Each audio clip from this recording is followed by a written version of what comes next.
How's everybody doing this afternoon? We all right? I'll take your word for it. Okay, all right. I'm Christian. I'm from the New Orleans Jazz Museum, and I'm here to just kind of introduce y'all to what we do here. So if you haven't been, you should know that you can check our website, nolajazzmuseum.org, to see all the events that we host throughout the week, throughout the month, throughout the year. So be sure to do that. Today we have a special kind of show slash educational presentation for y'all by my friend Jamie Baum and Monika Herzig. They are going to expose us to history of women in jazz. It's kind of an influence that kind of goes unsung in a traditionally kind of male-dominated space. So we definitely want to give them a chance to open up to us and kind of open our minds to this history that some of us kind of pass over. So I want to welcome them to the stage, and we're going to get started.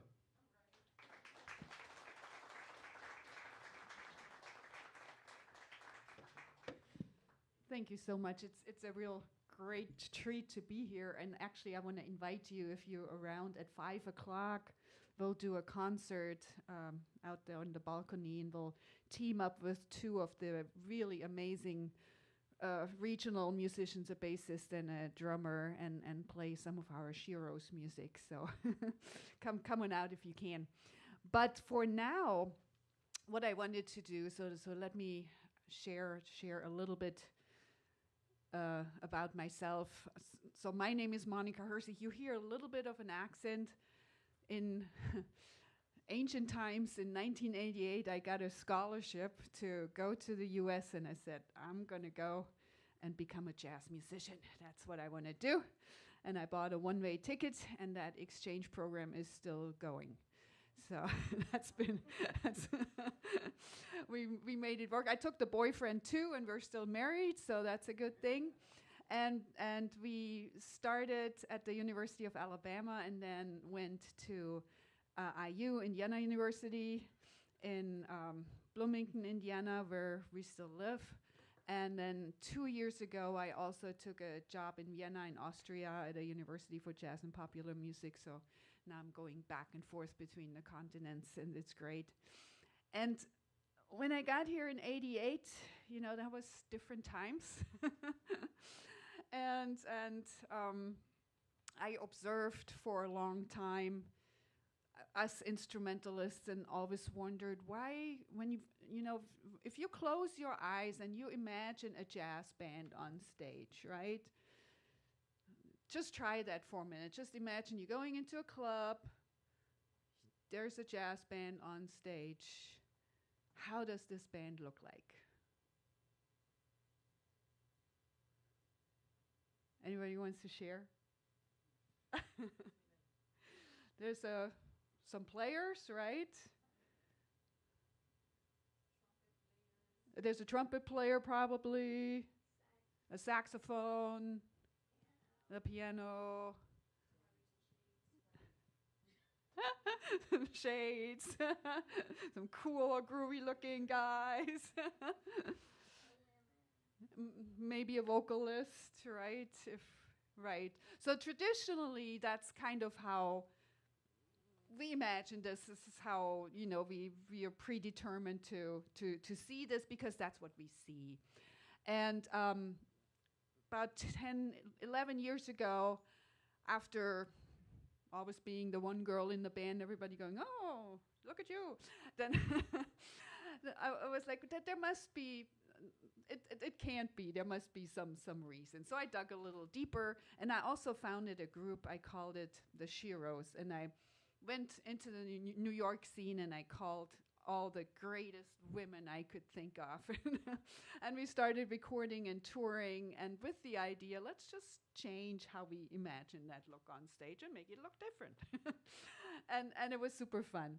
But what I want to share with you a little bit today is going back into history, because something that I also do with my students when we look in jazz history, I tell them, everything is one person's vision of history. There's so much else that we probably don't know, way more than we know.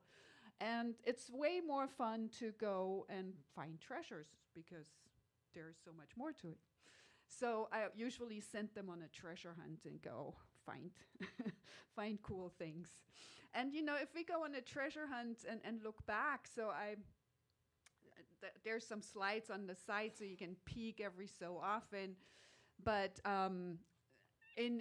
this was in the 40s in Downbeat magazine. There was a great drummer, Viola Smith, and she had a column in Downbeat magazine, and in one of them she wrote, she was an incredible drummer. We can hold down on the drums and in a jam session like everybody else. And there was a flurry of responses of, that's not impossible. You can't do that. You don't have the strength.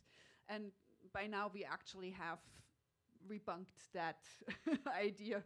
It has nothing to do with it, with instruments. There's lots of studies, so no. And then also looking back, I mean, the jazz history is full. If you look around here in the Jazz Museum, you find all kinds of treasures. There were always wonderful women. So let's do a little quiz. Who do you know? Give me some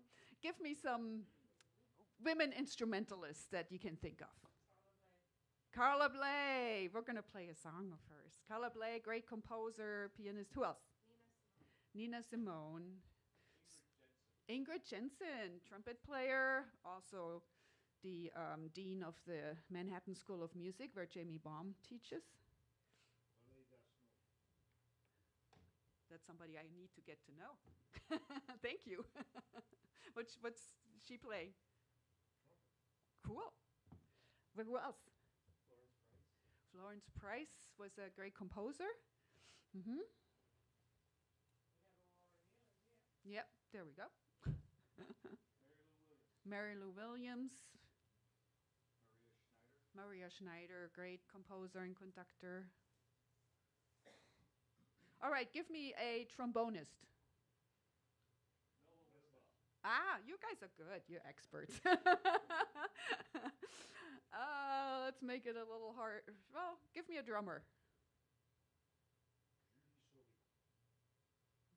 We have the French specialists. Big Mama Thornton. Yeah. Well, there we go. See? All right. So we find them, but we have to dig a little bit, right? And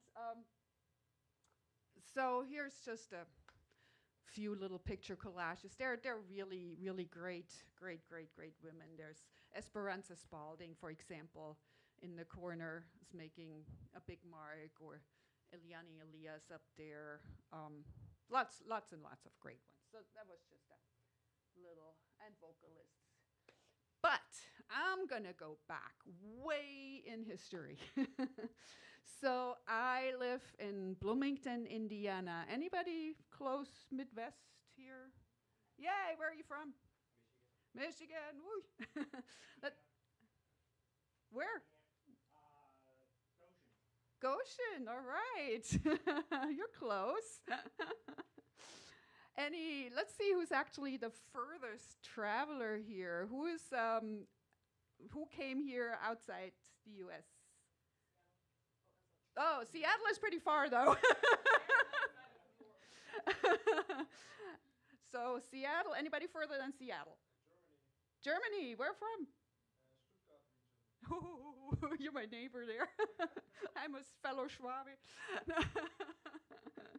Germany, Stuttgart region. Anybody can beat that? France? That's, we would have to calculate who's further. Cool. All right. Anybody further than? Well, welcome. So, but when I moved to Indianapolis or Bloomington area in 91 and started also digging into some of the history. David Baker was teaching there. I wrote a book about him and interviewed a lot of people and realized there was an incredible scene. And the further I dug, I realized there was actually a real big ragtime scene dominated by women. If we think ragtimes, what's the name that usually first comes to mind? Scott Joplin, the king of ragtime, right? But if you walk around, I think somewhere in the museum, there's the hits of every year. The ragtime hits are on the wall, and it's like Scott Joplin, Scott Joplin, Scott Joplin, Scott Joplin. And then there comes May auf der Heid, Scott Joplin, Scott Joplin. So one of those years, you can look afterwards, this lady had the #1 ragtime hit, May auf der Heid of the year, the Thriller rag. And she was from Indianapolis.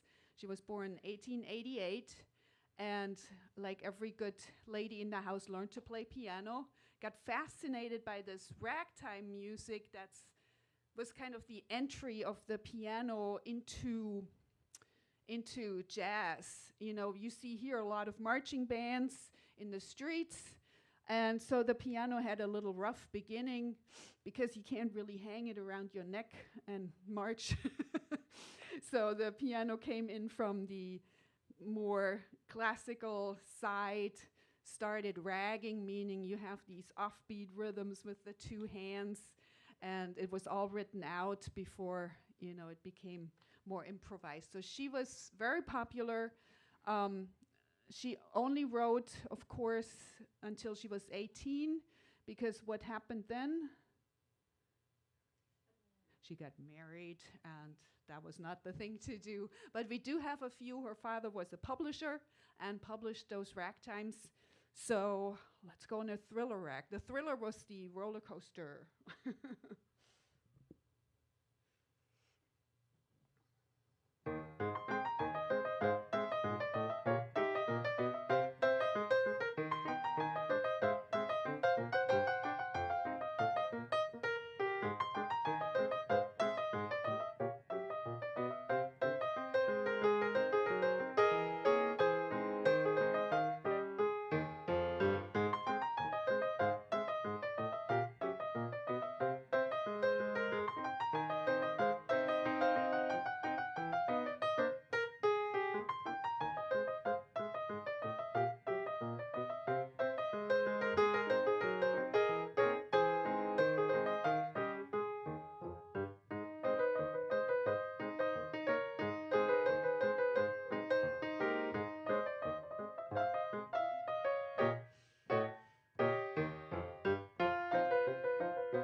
So the thing about those rags is that you can't make it up. They wrote all the notes down. But they're really fun, and you can see how the left hand goes boom, boom, boom. The left hand is the marching band, and the right hand is your trumpet player. So that's kind of how it works. So yeah, and let me introduce you to a few more of those amazing women. So you might have heard about Louis Armstrong, right? Being here in the Jazz Museum. There was the lady Lil Hardin Armstrong, who was a wonderful piano player. She was from Memphis. And when she got interested in playing this new style of music, her mom thought, well, let's make sure we get her away from that, because that's not the thing to do for a fine lady and would only get you in trouble. And so she, of all places, took her and moved to Chicago, where everything was about this new music. And Lil Hardin joined King Oliver's group, who was a very popular trumpet player who had come from New Orleans to Chicago. And in King Oliver's Hot Seven, there was a second trumpet player called Louis Armstrong, and and Lil was playing piano, and they got together. And at one point, Lil said, "You know, Louis, you shouldn't be playing second trumpet. You should make your own group." And that's how Louis got started making his own group. But yeah, so Lil Hardin Armstrong, somebody to look at and find out. She wrote several. Struttin' with Some Barbecue is probably the most popular one of hers. You can find recordings of her. And here's somebody else. Of course, you know, the great vocalist, somebody we all know is Billie Holiday, and I want to use that occasion actually to get my great friend and musical partner Jamie Baum here all the way from New York City on stage. Woohoo!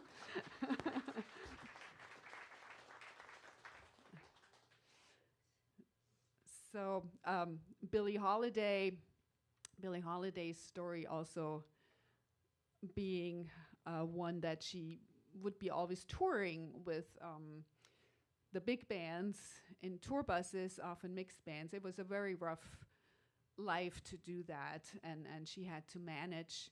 And so one of her, what's one of the tunes that she made popular, or actually she co-wrote?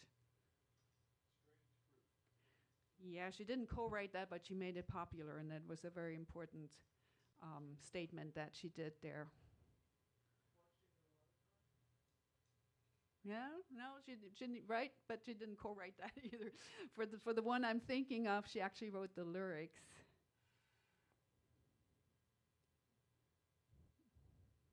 Stomp the Trump. I have to put some prices on so you get more curious. God Bless the Child, which was written by one of my nearly named sidekicks, Walter Herzog, did the music, and then she wrote the lyrics to it. And it sounds, God bless the child, it sounds very positive, but it's more like the lament, God bless the child who's got it all, which we don't, kind of meaning. So we'll do a rendition of God Bless the Child.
So just a little preview. So now you know you have to come at 5 and enjoy the concert with the whole band.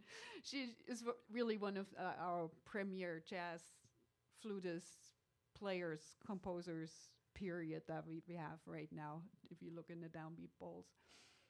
So, all right, Billie Holiday. Of course, you know, Ella is a name that we all have in the history books. And then you mentioned Mary Lou Williams, pianist, great composer. Actually, I'll do one tune in between if you. Great composer. She also wrote a lot of crossover from classical and sacred music. She toured with several of the great big bands, and she was known to have the house in New York where everybody would come after hours. Thelonious Monk would hang out there and everybody else and have jam sessions. So yeah, just beyond category, I would say. And one lady that is, does anybody remember the show Piano Jazz? Wasn't that a great show? I used to love it when it came on Friday nights on WFIU, and there was Marion McPartland's Piano Jazz, and she would sit there with somebody. So it was always paired with another performer, and they would chat, and she had this gift of getting all kinds of secrets out of them and sharing, and then they would play a tune together. And there was one of the tunes, she wrote that tune, and it was a theme song on one of the radio stations in Bloomington. And it's called In the Days of Our Lives, In the Days of Our Lives. Peggy Lee wrote words to it. And I just remember every time it came on, I got goosebumps. It was such a beautiful, beautiful melody. And so I'm going to do that. Something about Marion McPartland. Anybody knows where she's from? Yeah, she came from England. She married Jimmy McPartland and went to Chicago, and then she got the job at the Hickory House in New York and became very popular playing with her trio there. That was her start. And when she started at the Hickory House, Leonard Feather came to review, and he wrote the next morning, said, "Oh, she plays wonderful, but it'll be a hard climb. She has 3 strikes against her. She is female, she is white, and she's from somewhere else." And when I saw that, I was like, oh, oops.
you get goosebumps?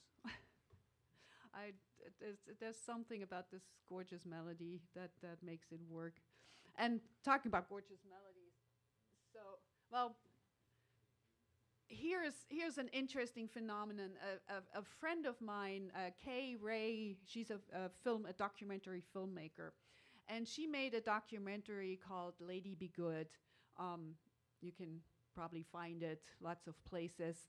And it was about this phenomenon during the Second World War. So there were all these incredible big bands, all female big bands touring.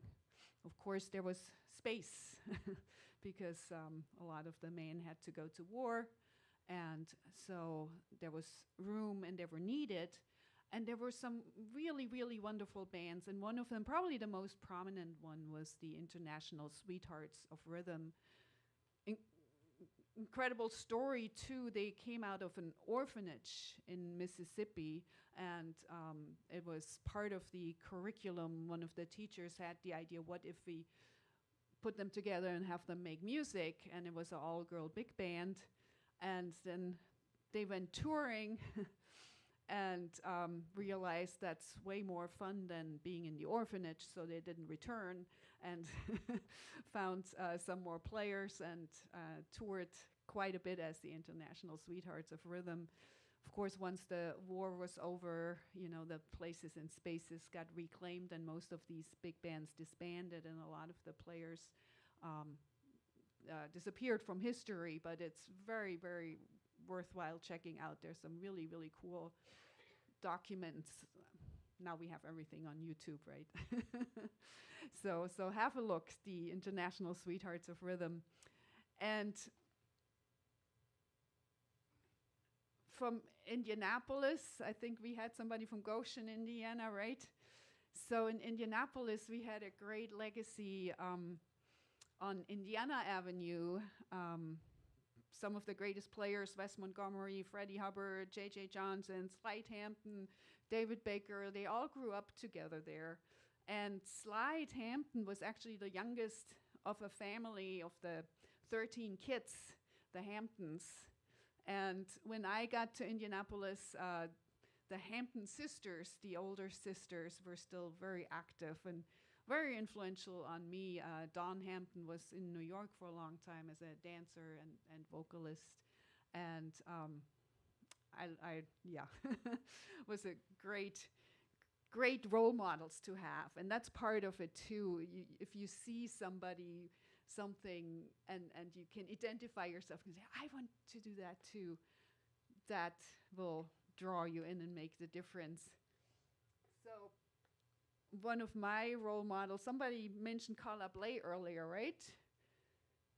Wave. Carla Bley was, she came from the West Coast, and her father was a organist, I believe, or pastor. And so she was interested early on, but always had her own mind. She didn't really want to learn what people told her to learn. So eventually she left to New York and said, I want to see what's going on with this jazz stuff. And she became a cigarette girl at the Blue Note Jazz Club, just to soak in all the music and hear everything. And then she started writing and composing and married Paul Bley, the pianist. Later on, she was married to Mike Mandler and then Steve Swallow, and just left us an incredible legacy of music. And one of my all-time favorites is the one we're going to do. I realize we're doing a lot of slow tunes. We'll have to do a faster one at the end, but that's okay. One of my all-time favorites is a tune she called Lawns, like the yard spelled lawns. And everybody's always wondering, what's this lawns? Why is it called lawns, right? You know the story? I do know the story. So her pianist was Lawrence Willis, talking about New Orleans legacy, right?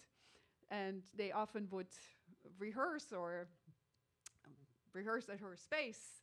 And Larry or Lawrence Willis' mom would call and say, is Lawrence here? And So it was actually dedicated to her pianist Lawrence Willis, but spelled Lawrence,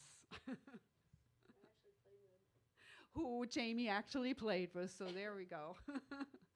So this is another example of just a melody that grabs you, and composing with elements, really minimal elements with maximum impact. That's what fascinates me about this song. One in? Yeah. No. Chorus. No. Two. Right on.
Wasn't that another gorgeous tune?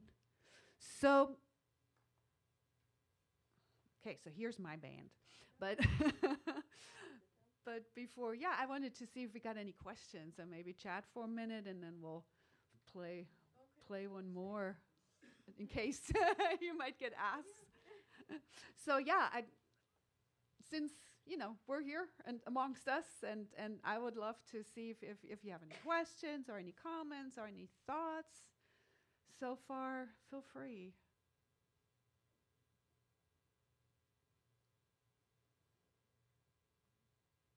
Dare. Go for it. I'd be curious to hear who you like to transcribe for technical things, and then who you like to transcribe for composing. Hmm. Well, I mean, there's a bunch, and I'll let Jamie comment on that too. Both of us. So I'm a terrible chicoria nerd. I yeah, I share a birthday with him and think that's the coolest thing. But he was one of I think technically wonderful, most advanced players, and in terms of composing too. I love Calablaze songs. I transcribed quite a few, but they're also available because it's just crafted so well and so thoughtful. Yeah, and then just any great piano players. I love what Brad Meldau is doing these days. And one of my all-time, also Jerry Allen, I think is one of the most incredible pianists and to be noted and transcribed too. Are you a jazz musician?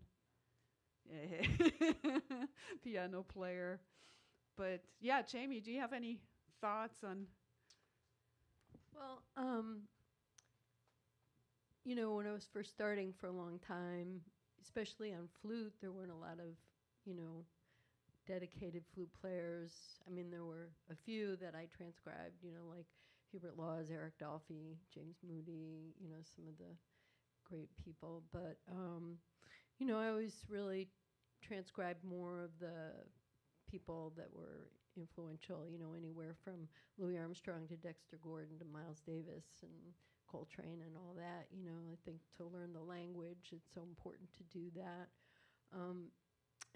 But now it's sort of more like if I hear somebody playing something that I was like, oh, what are they doing? I want to check this out. Then I might transcribe part of it, or sometimes it's like an exercise for like, instead of a etude or something, I'd studied a long time ago with a sax player named Dave Liebman.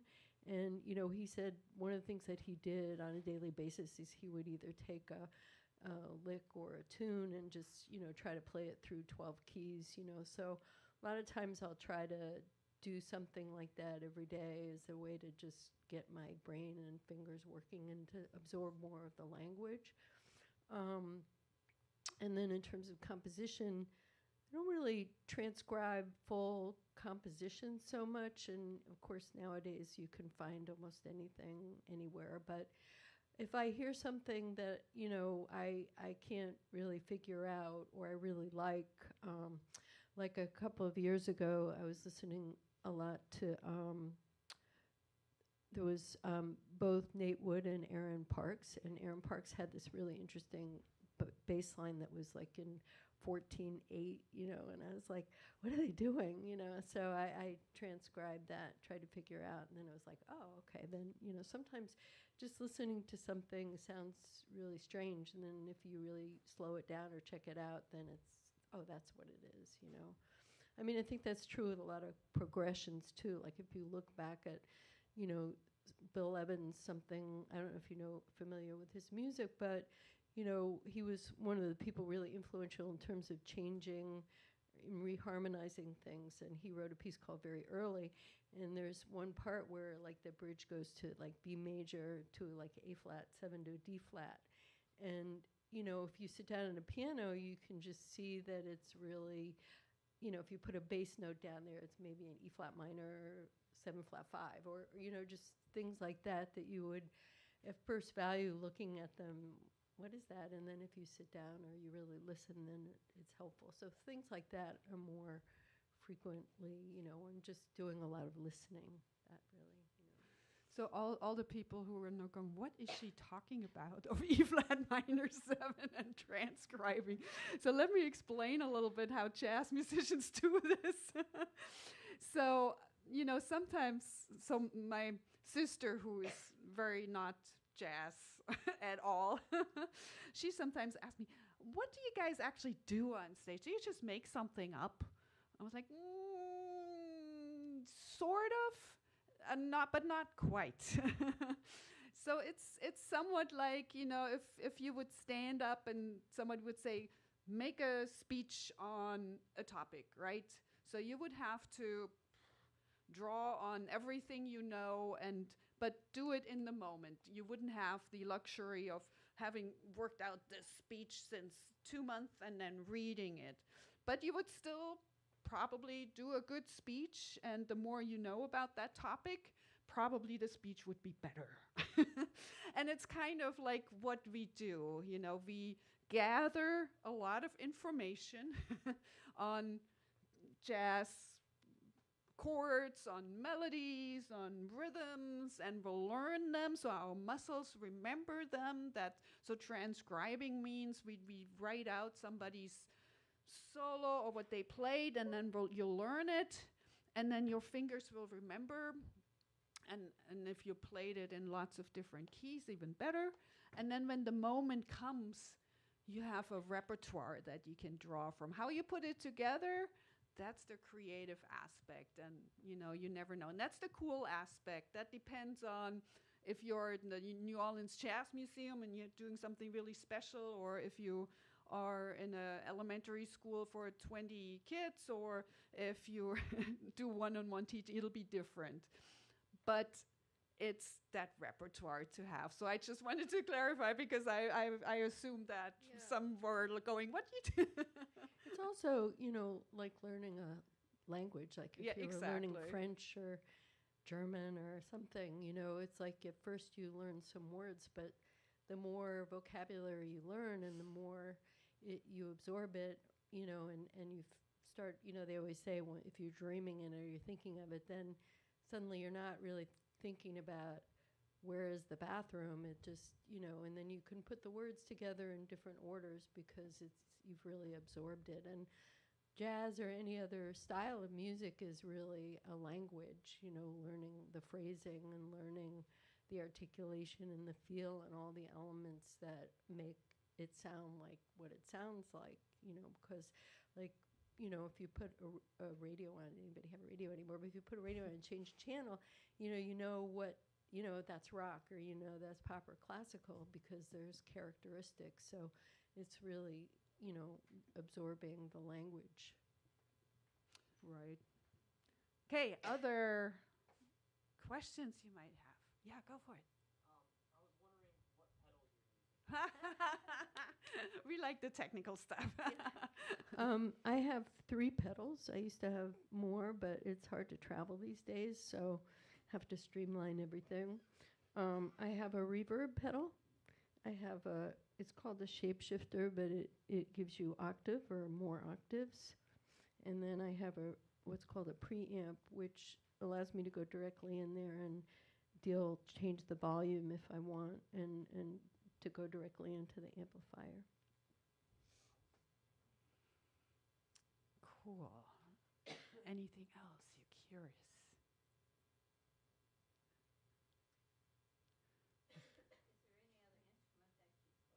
Huh? Well, usually learning one instrument really well already takes 10,000 hours. So most of the time, if somebody's really good at one, they'll mostly focus. I do have a church organ degree, though, if that counts, and I dabbled on the saxophone for a few years in the Alabama Jazz Ensemble, but I was too much out of tune after a while. Jamie, you got some piano chops, right? I started first on piano, but it wasn't mobile, so this was more fun. But, I started playing kind of late, so I always felt, I played saxophone for a little while, but I got my degrees in composition, so I just sort of felt like how many hours in the day are there, and so it's just, I'm not one of those prodigies that can play 12 instruments, so it's like, wow, I have enough trouble playing this one. Takes a lot of effort. That's another thing my sister keeps asking me, why are you still practicing? Didn't you play long enough? I said, well, yep, you got it. Okay, go for it. Yeah, at the start of this program, it was mentioned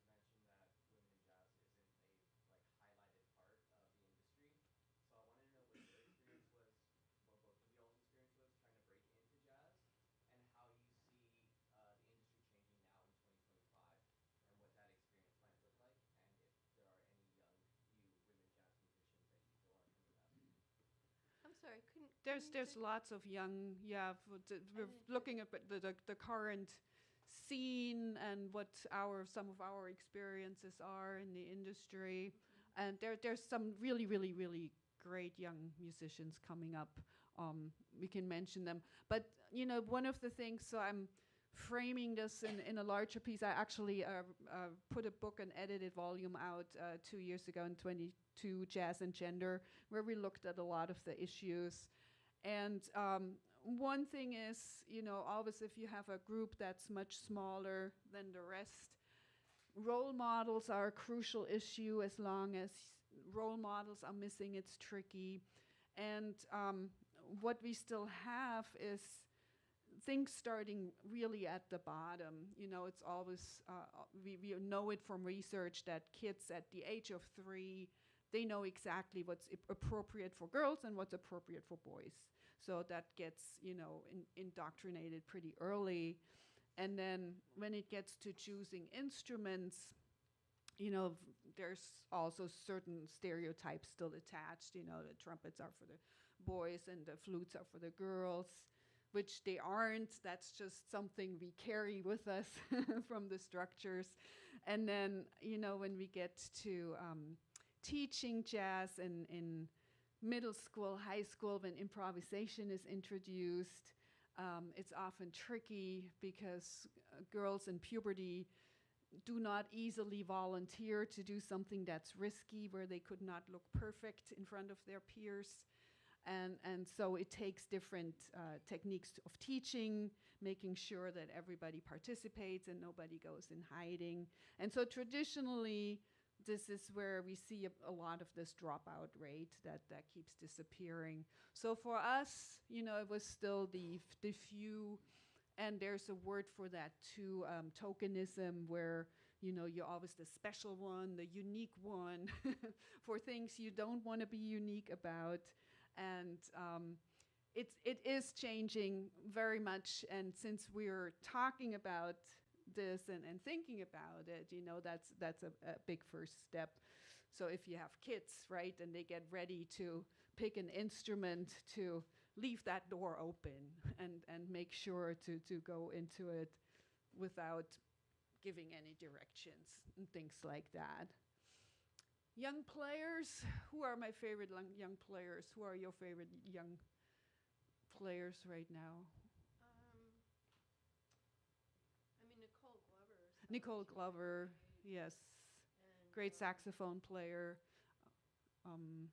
The in Lincoln Center. Alexander Tarantino. Mm-hmm. I haven't really heard her much. She's great player. I teach at Manhattan School of Music, and I have some combos there, and it's just amazing, some of the young players that are coming in. There's a trumpet player who was in one of my combos a few years ago who just got one of those mentor things. Her name is Alex. I can't think of her last name right now. She's a trumpet player. Mm-hmm. But there's quite a few. There's quite a few. It's really great to see. I do often Jazz Girls Day since about 10 years, where I bring them together and they flourish and they take it away. Oh, I remember her name now, Alex Ridout. Watch out for her. Really Watch out. Yeah, there's quite a few coming up. It's amazing, and it's really great because I really see it. Like I said, I teach And I just see how it's not a big deal, you know, between the boys and the girls, or the men and the women. You know, it's just very, you know, whereas when I went to school, I went to my undergrad at New England Conservatory, and I was one of 3 women the entire time I was there for 4 years. And it was always, you know, just a weird thing. And now it's just not even thought of, you know, so it's really different. But it's great to look at history and realize, you know, that we can make history a little thicker and include what has not been included. I would say we should close with one more tune, and then we'll be around if you want to chat. You know, I put some CDs out back there too for my Sheroes band. And at 5 o'clock, you'll hear some of that music we'll be playing. And what I want to do is show you a little bit about the fun of jazz, where you can take any tune. You know, so often people ask me, "Oh, what's a good jazz tune?" I'm going, "You can play any tune and jazz it up. you just have to play with it." And this is an example of how I took a little ditty.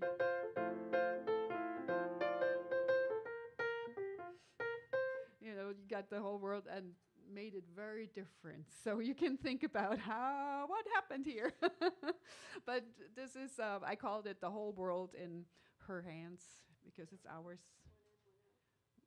And we'll share that, and then we'll have some time to chat. But I appreciate everybody coming, and I appreciate the New Orleans Jazz Museum for making these great, great programs possible. Please keep supporting. It's a really, really wonderful thing.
Jamie Baum on flute.